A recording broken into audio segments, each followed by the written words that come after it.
Pak Gibran yang telah membawakan puisi. Teman-teman semua, ibu bapak yang saya hormati, sebuah kebahagiaan yang sulit untuk kita ukur, karena pada kesempatan ini dengan kita hadir yang sudah dikenal tadi sebelah saya Pak Subianto. Saya kenalkan lagi Pak Subianto. Ini Purwokerto hadirnya Pak Dr. Budi. Dr. Budi itu yang ketua DPR Banyumas dan terakhir Wakil Bupati Banyumas. Umur-umur dan putra-putranya sekarang juga jadi anggota DPRD Banyumas. Ada Kristianto. Ini Pak Suyanto. Di kanan saya ada Profesor Harjo. Ini tidak main-main kan, kehormatan bagi KPU Purbalingga. Kita bisa bersara-sehat dengan beliau Pak Prof. Koko lebih dulunya. Di kanan lagi itu Pak Kemal yang tadi sudah kalau bahasa Jawanya paling pengabdikan. Sudah banyak kasih pencerahan yang seperti Berkudoro Hidur tinggi besar itu Pak Ibrahim sendiri.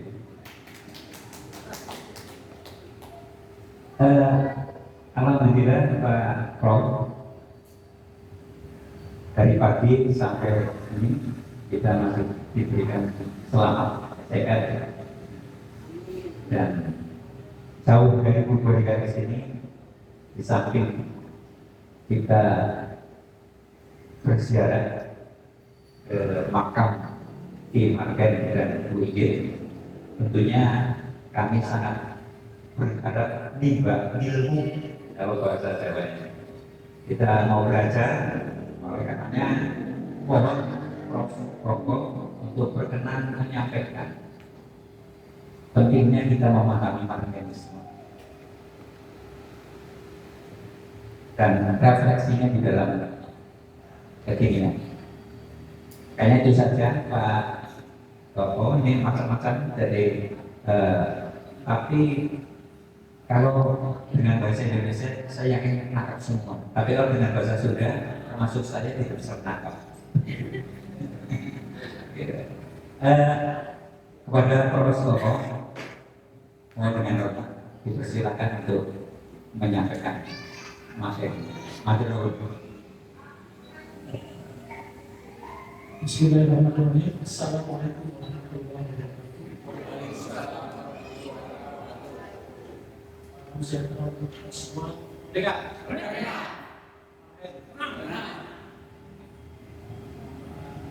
Kemal semangat hati yang saya hormati,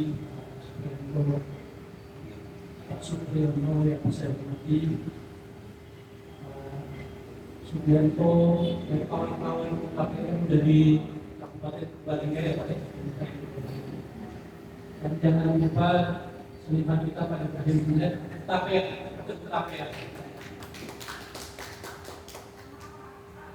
Alhamdulillah pada hari ini saya bisa hadir di sini berjumpa dengan Bapak Ibu semua. Kenapa saya bilang demikian? Karena waktu KPM Jawa Tengah sini waktu itu dengan Mas siapa itu ya koordinatornya itu Mas Ampon itu. Udah lama nggak berdasarkan pada hari ini saya nggak bisa hadir. Hari ini saya alhamdulillah bisa langsung ke sini dan langsung makan sini. Jadi mungkin perlu saya ceritakan sedikit ya kawan-kawan semua. Jadi seperti yang disampaikan Pak Ibrahim tadi itu benar. Jadi kira-kira tahun 97-98 gitu Pak ceritanya ini. Waktu itu kan sedang ada perubahan dari era Pak Soeharto ke Pak Habibie ya. Jadi situasi politik itu untuk kelompok-kelompok nasionalis sekitar 2 tahun itu agak menyedihkan situasinya. Meskipun kita punya organisasi, tapi relatif organisasi waktu itu semua tidak ada yang bisa berjalan dengan efektif. Jadi sebetulnya lebih banyak acaranya itu kumpul seperti ini, dan waktu itu saya dengan Pak Ibrahim, dengan Pak Hendra juga, dan Pak Ferdi, beberapa orang Pak itu, entah latar belakangnya apa, kami sendiri juga sudah lupa ya. Sampai pada suatu hari kami itu berjanji berkumpul di rumahnya Ibu ini. Kami akan ke sana, Bapak Ibu semua diantar Pak Herman. Di rumah Ibu ini adalah istrinya Bung Karno ya. Rumahnya juga waktu itu sedang dalam kondisi yang tidak seperti sekarang, Pak, masih berantakan ya. Sempat orang menyimpan barang dagangan, dagangan di situ. Karena tempat ini itu memang tempat ada perdagangan masyarakat. Dari sana kami ke rumah makam Wingit dan Bapak Ibu sudah sana ya. Kita ke sana lalu kita ke rumah Ibu Ratna Juwangi. Ibu Ratna Juwangi itu anak angkatnya Wingit. Jadi ibunya Pak Kemal ini. Jadi Ibu Wingit dengan Bung Karno itu dia punya anak kandung, tetapi dia punya 2 anak angkat setahu kami. Yang pertama itu Ibu Ratna Juwangi yang mendapat suami orang itu namanya Pak Asmara Hadi. Nah, putranya adalah Bapak Kemal Asmara Hadi. Ini beliau ini cucu dari anak angkat lah ya, dari Pak. Jadi bisa kita sebut ada paling tidak ada mungkin cucunya ya, karena anak dari anak angkat Bung Karno kan gitu ya, jadi cucu lah ya. Meskipun Pak Kemal kadang-kadang nggak mau mengaku, tapi sejarahnya bilang mereka ya. Jadi Bu Ratna Juwangi itu anak angkatnya dan punya anak Pak Kemal. Kami ke sana, lalu dari sana kami ke Aceh tadi itu kan.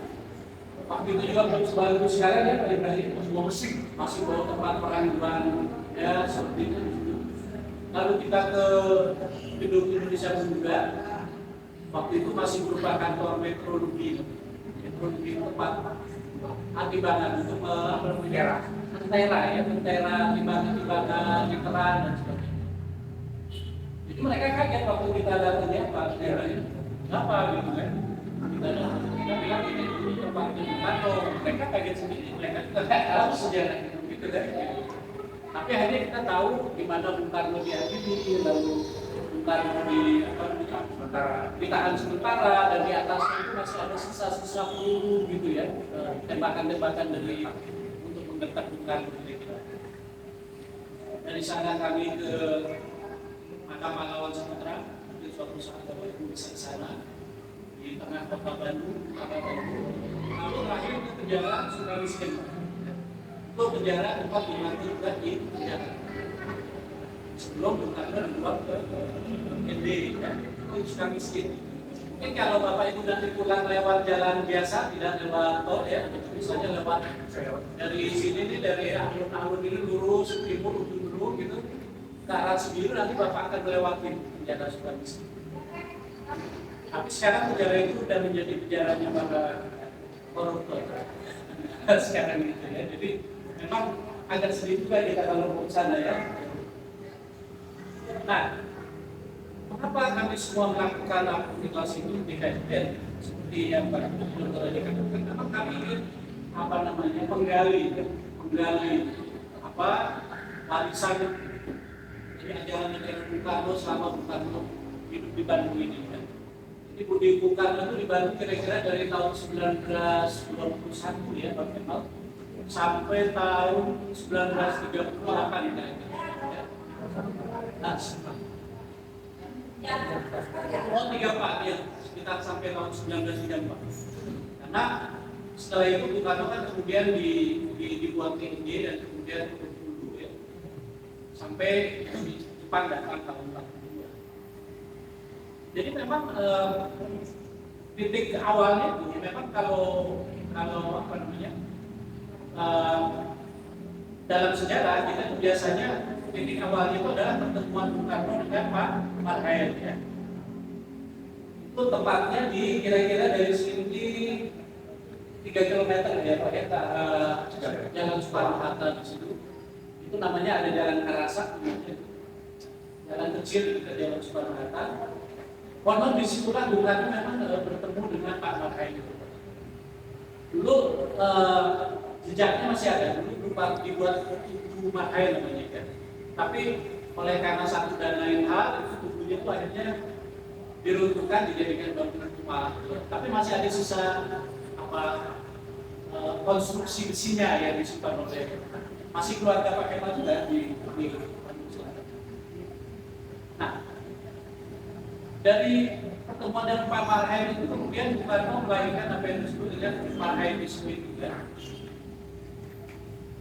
Jadi satu isme yang bagaimana caranya membuat supaya kaum Marhain itu merdeka ya, secara politik, ekonomi, budaya, bebas dari imperialisme dan kolonialisme. Kira-kira gambaran secara umumnya begitu ya. Nah, jauh sebelum itu memang Bung Karno sudah membuat satu artikel ya yang disebut dengan Islamisme, Marxisme, dan nasionalisme. Kira-kira tahun 1922. Itu suatu artikel yang Bapak Ibu juga sekiranya sudah membacanya di bawah revolusi ya. Yang pada intinya mengatakan supaya potensi bangsa Indonesia yang terdiri dari kekuatan nasionalis, kekuatan Islamis, dan kekuatan Marxis itu bersatu. Politik seperti di situ. Ajaran dari tujuan dari artikel Bung Karno itu. Sehingga Bung Karno untuk meyakinkan dia menulis panjang lebar lagi di Pak Kemal ya. Jadi Marxisme itu apa, sejarahnya di dunia bagaimana ya kan? Islam itu bagaimana, pan-Islamisme bagaimana, panjang juga, lalu nasionalisme juga bagaimana panjang lebar. Tapi intinya, kemudian Bung Karno mengatakan tidak ada halangan bagi kaum nasionalis untuk bekerja bersama dengan kaum agamis maupun kaum Marxis. Kira-kira poinnya itulah kira-kira ya. Nah, ajaran yang tadi itu kemudian dikristalisasi dengan istilah Marhain tadi itu setelah disebut dengan Marhain ya. Nah, kemudian Bung Karno kemudian mendirikan Partai Nasional Indonesia di Bandung ini kira-kira tahun 1927 ya. 4 Juli 1927 ya. Di jalan kalau menurut penelusuran kami dengan kawan-kawan ini kira-kira di dalam yang Sartika itu. Dekat Topeng. Ya, ada dulu rupanya Bung Karno pernah tinggal di situ ya. Punya kantor dengan Pak Anwar namanya kantor konsultan arsitek ya. Jadi Bung Karno juga seorang arsitek, sebetulnya dia insinyur sipil ya, bangunan ya, tetapi dia itu juga punya kemampuan arsitek gitu. Jadi dia merancang bangunan-bangunan dengan profesor namanya Shoemaker ya, gitu ya. Antara lain bangunannya itu ada di Asia Afrika itu ada gedung model triangle ya.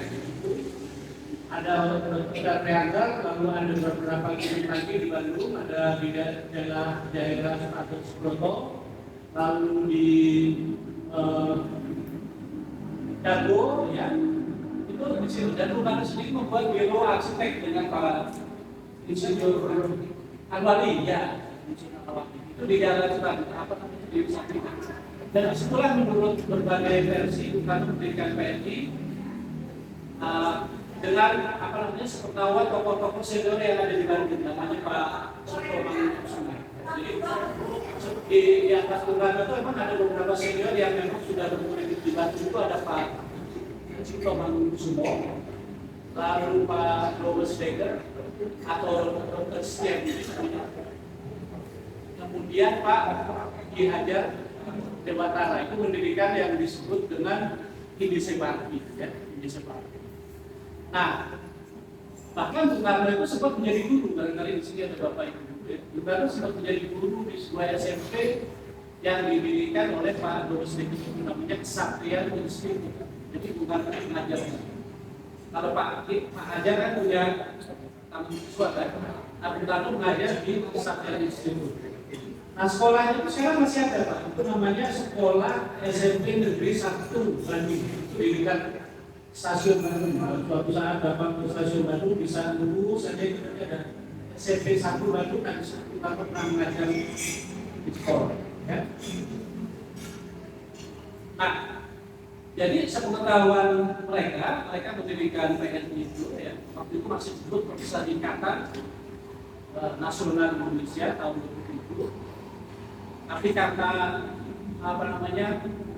Bung Karno kemudian ditangkap ya, ditangkap di Jogja kalau saya tidak salah itu. Ya, Bung Karno ditangkap di Jogja, lalu dimasukkan ke penjara Banjar ya.